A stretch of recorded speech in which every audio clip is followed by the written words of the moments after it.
এই কথা সেই সময়ে যখন রাম সেতু নির্মাণ কার্য চলছিল।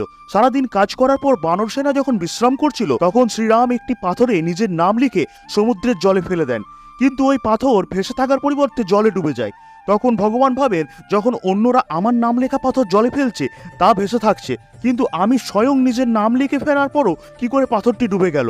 প্রভু শ্রীরামকে চিন্তিত দেখে শ্রী হনুমান তার কাছে গিয়ে চিন্তার কারণ জানতে চান। তখন শ্রীরাম মহাবীর হনুমানকে বলেন, তুমি কি সব দেখে ফেলেছো, কিন্তু এই কথা কাউকে বলো না।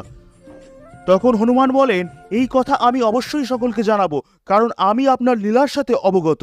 সাথে শ্রী হনুমান বলেন, এই পাথরের ডুবে যাওয়া তো তখনই নিশ্চিত হয়ে গেছিল যখন এটিকে আপনি ছুড়ে দিয়েছিলেন। অর্থাৎ হে প্রভু শ্রীরাম, যাকে আপনি ছেড়ে দেবেন তার ক্ষমতা নেই নিজের অস্তিত্ব টিকিয়ে রাখার, আর যাকে আপনি আগলে রাখবেন কোনো ক্ষমতাই তাকে ডোবাতে পারবে না। তাই সত্যি করে আপনিও রাম ভক্ত হলে ভিডিওটি মন থেকে লাইক দিয়ে কমেন্টে লিখুন জয় শ্রীরাম।